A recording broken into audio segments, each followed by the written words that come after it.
قرآن پر ایمان لانا انسان کے اپنے ہی حق میں بہتر ہے۔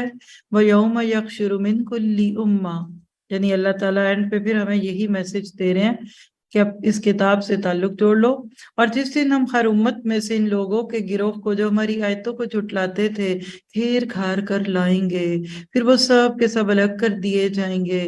جب سب کے سب آ پہنچیں گے تو اللہ تعالیٰ فرمائے گا تم نے میری آیتوں کو باوجود اس کے کہ تمہیں ان کا پورا علم نہ تھا کیوں جھٹلایا، اور یہ بھی تو بتلاؤ کہ تم کیا کرتے رہے۔ بس سبب اس کے کہ انہوں نے ظلم کیا تھا، ان پر بات جم جائے گی اور وہ کچھ بول نہ سکیں گے۔ کیا وہ نہیں دیکھ رہے کہ ہم نے رات کو اس لیے بنایا کہ وہ اس میں آرام حاصل کریں، اور دن کو ہم نے دکھلانے والا بنایا، یعنی فطرت کی ترتیب کو نہ بدلو۔ یقیناً اس میں ان لوگوں کے لیے نشانیاں ہیں جو ایمان اور یقین رکھتے ہیں۔ جس دن سور پھونکا جائے گا تو سب کے سب آسمانوں والے اور زمین والے گھبرا اٹھیں گے مگر جسے اللہ چاہے، اور سارے کے سارے عاجز اور پست ہو کر اس کے سامنے حاضر ہوں گے۔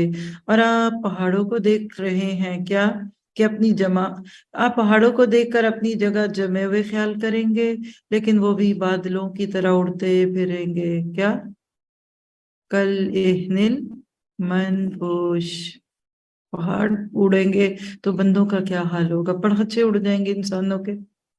یہ ہے سنت اللہ کی جس نے ہر چیز کو مضبوط بنایا، اور جو کچھ تم کرتے ہو اس سے وہ باخبر ہے۔ ہاں لیکن جو شخص نیک عمل لائے گا اسے اس سے بہتر بدلہ ملے گا، اور وہ اس دن کی گھبراہٹ سے بے خوف ہوں گے۔ اللہ ہمیں ایسے لوگوں میں کرتے ہیں۔ اور جو برائی لے کر آئیں گے وہ اوندھے منہ آگ میں جھونک دیے جائیں گے۔ پیچھے سے کوئی دھکا دے نا تو بندہ منہ کے بل جا کے گرتا ہے۔ صرف وہی بدلہ دیے جاؤ گے جو تم کرتے رہے ہو۔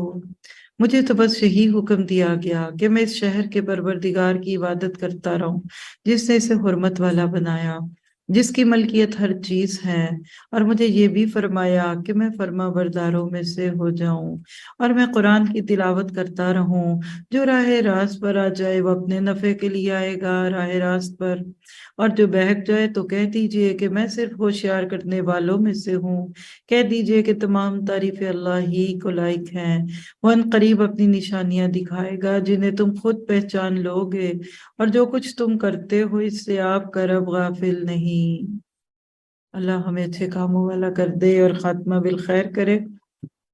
صحابہ اچھے کام کر گئے، ان کو اچھے بدلے ملے۔ کیا ملا؟ جنت ملی، امن اور سکون ملے گا اور ملا ہوگا، اور اللہ کا دیدار ملے گا۔ ابن عباس سے روایت، اللہ کے نبی نے فرمایا اللہ نے مکہ کو حرم کیا ہے، نہ مجھ سے پہلے کسی کے لیے یہاں قتل و خون حلال تھا اور نہ میرے بعد ہوگا، اور میرے لیے بھی تھوڑی دیر کے لیے فتح مکہ کے دن حلال ہوا تھا، بس نہ اس کی گھاس اکھاڑی جائے، نہ اس کے درخت قلم کٹ کیے جائیں، نہ یہاں کے جانوروں کو شکار کے لیے بھگایا جائے، بس اس شخص کے سوا اس کے جو اعلان کرنا چاہتا ہو کہ یہ گری ہوئی چیز کس کی ہے، کسی کے لیے وہاں سے کوئی گری ہوئی چیز اٹھانی جائز نہیں۔ یہ بخاری کی روایت 1349۔ آخر میں آپ کے میرے عمل کے نقطے بھلائی کے کام کرنے ہیں، اللہ کی عبادت کرنی ہے، فرما برداری کرنی ہے، خبردار کرنا ہے، ہدایت اختیار کرنی ہے، اور قرآن پڑھ کر سنانا ہے۔ اللہ تعالی ہمیں عمل کی توفیق دے۔